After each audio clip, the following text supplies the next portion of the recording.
بالراحة كده، وبعد الماتش ما خلص وبعد ما هدينا من الانفعال اللي احنا فيه، وبعد ما الأهلي خسر البطولة وخسر الفرصة على المنافسة على الميدالية الذهبية في كأس العالم للأندية، أو على الأقل إنه يلعب النهائي للفرصة الأخيرة اللي كانت متاحة للأهلي، لأن طبعا زي ما كلنا عارفين إن النادي الأهلي بعد كده فرصته في الوصول للنهائي هتبقى صعبة جدا، علشان البطولة نظامها هيتغير وهتبقى من 32 فريق ومرحلة مجموعات ودور 16 ودور 8 ودور قبل نهائي، فهتبقى صعبة جدا على الأندية الأفريقية عامة إنها تتعدى الدور الثاني من البطولة. لكن الأهلي بعد خسارته للنهائي وبعد خسارته للمنافسة على الميدالية الذهبية، هنتكلم بالراحة كده مع بعض وبهدوء واحدة واحدة. هو الأهلي يا جماعة يستحق الهزيمة في المباراة دي ولا ما يستحقش؟ من وجهة نظري الشخصية الأهلي استحق الهزيمة عن جدارة، استحق الهزيمة عن جدارة. ليه بقى؟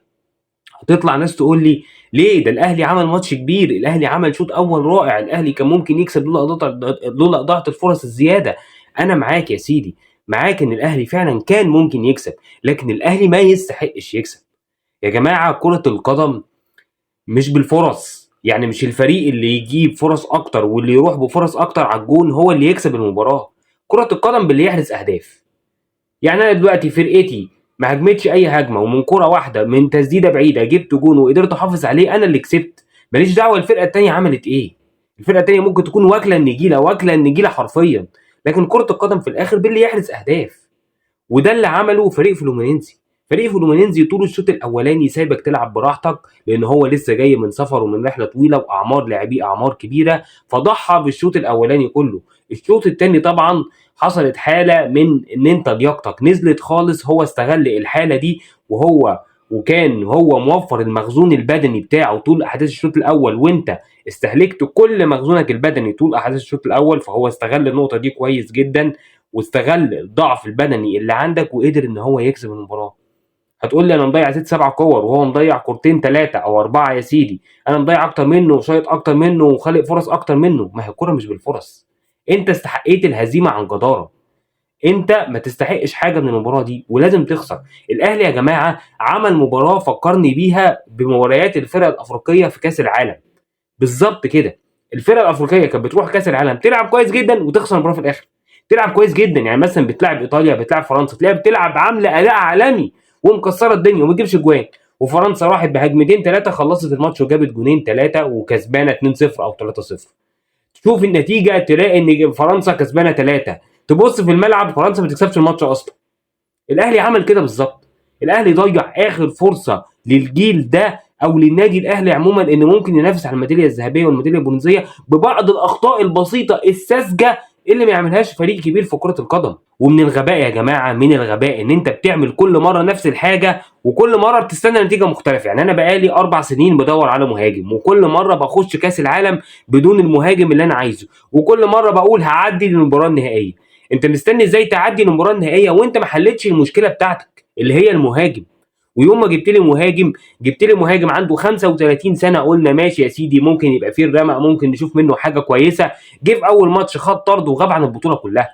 يعني حتى مش منحاسه معاه بس في الاصابات، او منحاسه معاه ان هو سنه كبير ومش قادر يجري في الملعب، ده كمان منحاسه معاه في الطرد اللي خده ان هو غاب عن البطوله كلها برغم ان هو سليم، وان انا ما استفدتش بيه بنكله. كل مره نخش كاس العالم، هو الماتش اللي انت اتفرجت عليه ماتش فلومينينزي ده ما شفتوش قبل كده قدام ريال مدريد؟ هو نفس مباراه ريال مدريد. انت ماسك كوره ضاغط ريال مدريد مستحوذ مضيع فرص وي وي وي وي، وفي الاخر مش عارف تتعادل مع ريال مدريد لما كانوا كاسبينك 2-1. وفي الاخر في اخر المباراه استقبلت هدفين كمان، لان انت طبعا لياقتك البدنيه مش هتسمح لك ان انت تكمل ال 95 دقيقه بنفس المستوى ونفس الريتم. ضيعت فرصتك، ضيعت الوقت اللي انت ماسك فيه الكوره واللي انت مستحوذ فيه، كان لازم تحرز فيه اهداف علشان تغير مجرى المباراه تماما. النادي الاهلي لو كان في ماتش فلومينينزي قدر يحرز هدف او اتنين في الشوط الاولاني كان المباراه دي انتهت، كانت ماتت حتى لو انت المخزون اللياقي عندك مش هيساعدك في الشوط الثاني، بس صدقني كانت انتهت. ومع التالق الكبير اللي عمله الشناوي في البطوله ما كانوش هيقدروا يحرزوا فيك اي اهداف، او على الاقل كانوا هيحرزوا هدف هتبقى 2-1 يا سيدي، وممكن انت تخطف الهدف الثالث كمان من مرتد زي ما عملت في مباراه اتحاد جده. لكن انت تخش الماتش بنفس المعطيات اللي انت كنت بتخش بيها السنين اللي فاتت ومستني نتيجه مختلفه، لا ده غلط، ده اكبر غلط. وانا هنا بحمل الاداره، مارسيل كولر ادار مباراه بشكل ممتاز. انا بس مختلف مع مارسيل كولر في نقطه هنتكلم عليها كمان شويه. بس انا بحمل الاداره مسؤوليه الاخفاق في التاهل للنهائي كاس العالم للانديه في 2023، لان دي كانت اسهل فرصه ممكن الاهلي يلعب فيها النهائي. اضعنا فرصه سهله جدا من ايدينا بسبب ان احنا مش عارفين نجيب مهاجم يخلص سيل الفرص اللي بيخلقها النادي الاهلي وبيخلقها مارسيل كولر وبيخلقها اللاعبين. مش عارفين نجيب مهاجم يخلص. لامتى هنفضل كده؟ واوعى تقنعني ان انا هكمل بموديست ده لنهايه السنه. انا مستحيل اكمل بموديست لنهايه السنه. كولر عايزه، كولر مش عايزه، مع احترامي لكولر والراي الفني لكولر، اكيد هو المدير الفني وهو اللي شايف وهو اللي ادرى، لكن انا وكل جمهور النادي الاهلي رافضين لاستمرار انطوني موديست بقيه السنه. ما انا مش هكمل بقيه السنه بتاعتي كده. كفايه اللي خسرته من البطولات. انا خسرت السوبر الافريقي، خسرت كاس عالم للانديه، خسرت الدوري الافريقي، 3 بطولات في اول 3 شهور من الموسم. كفايه، هخسر ايه تاني؟ انا عندي استحقاقات بعد كده مهمه جدا، اهمها طبعا دوري ابطال افريقيا اللي انا بنافس عليه، اهمها كمان الدوري المصري وكاس مصر وكاس السوبر اللي هيلعبه النادي الاهلي. فانا عندي استحقاقات مهمه جدا ما تسمحش ابدا ان انا اكمل الموسم بانطوني موديست. تعالى بقى نتكلم مارسيل كولر ابتدى المباراه ازاي. مارسيل كولر ابتدى المباراه ضاغط جدا على فريق فلومينينز البرازيلي، هو الاخطر على المرمى، ضيع اكتر من كوره. لعيبه النادي الاهلي وصلت كتير جدا للمرمى في الشوط الاولاني، ودايما كنت خايف وقلقان من ان احنا لو خلصنا الشوط ده 0-0 ان احنا ما نقدرش نكسب الشوط الثاني، وهو ما قد كان. اضاعه الفرص الكتير اللي كان بيضيعها النادي الاهلي كانت مقلقاني جدا قبل بدايه الشوط الثاني، وقلت يا رب يا رب ما نندمش، وحتى كتبت بوست على الصفحه قلت يا رب ما نندمش على سيل الفرص اللي احنا ضيعناه في الشوط الاولاني. لان انا كنت حاسس وقلبي حاسس ان فرقه البرازيل لا يمكن هتبقى بالسوء ده في الشوط الثاني، لا يمكن هتلعب الماتش كله بالسوء ده، وهو ما قد كان. ضيعنا سيل فرص، ضيعنا فرص كتير جدا، وبالتالي اتعاقبت في نهايه المباراه. اتعاقبت، كنت احسن، كنت افضل، كنت منتشر احسن، كنت ضاغط فريق فلومينينزي. فريق فلومينينزي تقريبا ما جاتلوش غير كوره واحده بس اللي هي جت في العارضه في الشوط الاولاني، غير كده فلومينينزي ملوش اي تواجد في الناحيه الهجوميه خالص، ولا اي خطوره على مرمى محمد الشناوي. انت مضيع اكتر من كوره. وانا هنا عايز اتكلم برضو على نقطه حسين الشحات. هو انت يا حسين عايز انت اللي تجيب الجون؟ يعني هو مفيش لعيب غيرك في الفرقه؟ في كذا كوره يا جماعه، كل الكور اللي جت لحسين الشحات عايز يلم لجوه ويلعب ار2، يلم لجوه ويلعب ار2 زي الكوره بتاعت اتحاد جده. ما هو مش انت النجم العالمي يعني. انا مش جايب كريستيانو رونالدو عندي في الفرقه. انت وكهربا وبيرسي تاو اللي ضيعتوا امل الاهلي في الحصول على ميداليه ذهبيه او ميداليه فضيه في كاس العالم للانديه. الثلاثه دول، لان الثلاثه دول قدموا مستوى مزري. يعني بيرسي تاو بس ما اكتفاش ان هو بيضيع فرص قدام، لا ده راح ورا كمان يعمل لي ضربه جزاء يعني بلدي قوي، وضربه جزاء ملهاش اي 30 لازمه، وكان ممكن الحكم يتغاضى عنها، لكن طبعا الحكم فيه سنه كده يعني ايه، ميل شويه ناحيه فريق فلومينينز البرازيلي، كان ممكن الحكم يتغاضى عنها لكن حسبها على بيرسي تاو. يعني حرام حرام، ما كنتش ترجع احسن، يعني ما كنتش ترجع تدافع احسن. وانا هنا برضو عندي سؤال، هو فين محمد هاني في اللقطه دي؟ يعني محمد هاني اللي احنا كنا بنشيد بيه في المباراه السابقه، مره واحده كده اداؤه نزل لاقل من النص. ما هو مش معقول يا جماعه. المباراه اللي فاتت كنت نجم من نجوم المباراه وعامل مباراه عالميه، المباراه اللي بعديها ينزل ادائك اكتر من النص. ايه يا جماعه التذبذب في المستوى الرهيب اللي انا بشوفه من لعيبه النادي الاهلي ده؟ كهربا نفس الكلام. كهربا المباراه الاولانيه عامل اداء رائع جدا واكتر من رائع، المباراه الثانيه مش شايف قدامه، كل الفرص اللي جات له ضيعها، سواء ضربات راس او تسديدات او بنقعد نضيع الفرصه ونحط ايدينا على راسنا. يا سلام يا فرحتي بيك، انا كده استفدت ايه؟ انا كده استفدت ايه في الاخر؟ وحسين الشحات، حسين الشحات ده بقى ليه ايه؟ ليه رؤى. لان حسين الشحات ده بكميه الكرات وكميه الانانيه اللي عملها في اي كره بيستلمها كان المفروض يخرج من الملعب.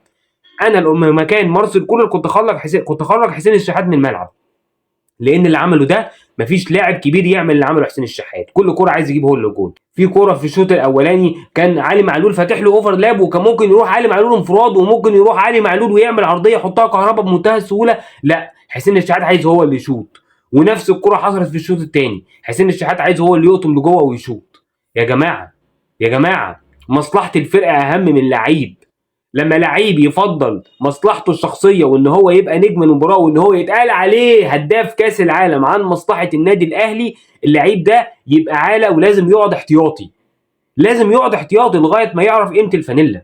ادينا خسرنا المباراه في النهايه يا عم حسين.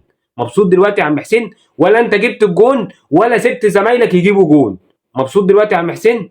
يا رب تكون مبسوط يا عم حسين. وكان طبعا نتيجه للاداء الخرافي اللي عمله مارسيل كولر ولاعبيه في الشوط الاولاني والمجهود الكبير اللي بذلوه في الشوط الاولاني ان ننزل الشوط الثاني ميح ابيض يا بيه، ابيض. الفرقه وقعت بدنيا بشكل رهيب. فرقه فلومينينزي تحكمت في الماتش بشكل كامل، انت مش قادر حتى تقف على رجليك، مش قادر تعمل باصتين على بعض.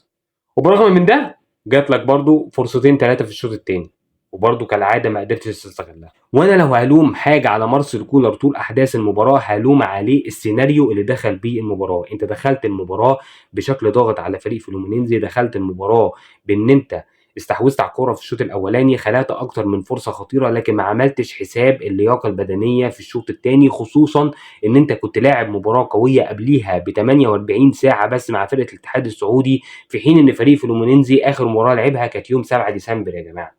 يعني انت اكيد اللياقه البدنيه هتخونك. فازاي يا مارسيل يا كولر تخش المباراه بكميه الضغط الرهيب دي وتطلع كل اللي عندك وتطلع المخزون البدني اللي عندك كله في الشوط الاولاني وتراهن على الشوط الاولاني بس وتنسى الشوط الثاني؟ لان انت للاسف لما راهنت على الشوط الاولاني بس ما قدرتش تحرز اهداف في الشوط الاولاني، فكان بقيه الرهان على الشوط الثاني اللي انت نسيته خالص وما عملتش حسابه بدنيا بالنسبه للعيبه، فبالتالي اللعيبه بتاعتك كلها وقعت بدنيا، فبالتالي فرقه فلومينينزي بقت احسن. فرقه فلومينينزي سيطرت على الجيم في الشوط الثاني، قدرت ان هي تحسم المباراه في الشوط الثاني. فرهان مارسيل كولر او السيناريو اللي دخل بيه مارسيل كولر المباراه هو سيناريو خاطئ من وجهه نظري. انا كان لازم اوزع مجهود اللعيبه على الشوطين، على ال 90 دقيقه كامله، خصوصا كمان ان انا لو كنت اتعادلت كنت هلعب وقت اضافي. كنت هتعمل ايه ساعتها؟ يعني نفترض ان حتى فريق فلومينينزي ما قدرش ان هو يجيب الهدفين في الشوط الثاني واضطريتوا ان انت تلعبوا وقت اضافي، هل لعيبتك باللياقه البدنيه اللي كانت وقعت تماما في الشوط الثاني كانت قادره ان هي تكمل وقت اضافي قدام الفريق البرازيلي؟ كنت اكيد برضه هتخسر في الوقت الاضافي. فانت لو ما كنتش خسرت في الوقت الاساسي كنت هتخسر في الوقت الاضافي. ومساله الهدف بتاع فريق فلومينينزي كانت جايه.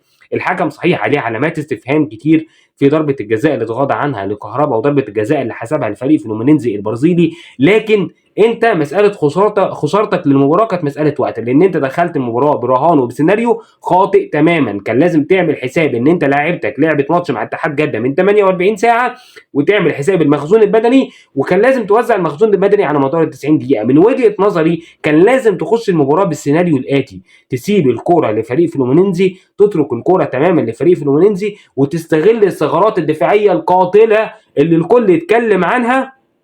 من عيوب فريق فلومينينزي البرازيلي ان هو عنده ثغرات دفاعيه قاتله اللي الكل اتكلم عنها قبل المباراه. تستغل التحولات الهجوميه السريعه في ان انت تقدر تخلق فرص على مرمى فريق فلومينينزي وتخطف المباراه من فرقه فلومينينزي البرازيلي بهدف واثنين وثلاثه.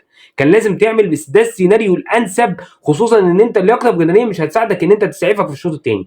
فده اللوم الوحيد اللي انا باخده على مارسيل كولر، ان هو دخل المباراه برهان خاطئ، ان هو راهن على الشوط الاول بس والشوط الثاني لعبته خذلته في اللياقه البدنيه، فكان لازم يعمل حساب المخزون البدني طول ال 90 دقيقه ويخش المباراه بسيناريو مختلف تماما، ان هو يترك الكره للفريق فلومينينزي البرازيلي ويعتمد على المرتدات بحيث يوفر المخزون البدني بتاعه، ولو حابب يضغط في اخر ربع ساعه من الشوط الثاني. ده السيناريو الانسب بالنسبه لي مع مباراه فريق فلومينينزي البرازيلي. لكن غير كده مارسيل كولر ادار مباراه مميزه جدا، ادار مباراه بشكل جيد، وصل اللعيبه للجون في اكتر من كوره، وهو مش مسؤول اكيد عن القرارات الغلط اللي بياخدها اللاعبين وعن الانانيه اللي عملها حسين الشحات او الفرص اللي ضيعها كهربا او بيرسي تاو فيه، خصوصا في الشوط الاولاني او الشوط الثاني. هو مش مسؤول عن كل الكلام ده، وهو الراجل بيطلب وبيعاني وقال من ساعه ما جه: يا جماعه انا عايز مهاجم، انا عايز مهاجم. اتكلم في اكتر من مره في النقطه دي، حتى طلع في المؤتمر الصحفي بعد المباراه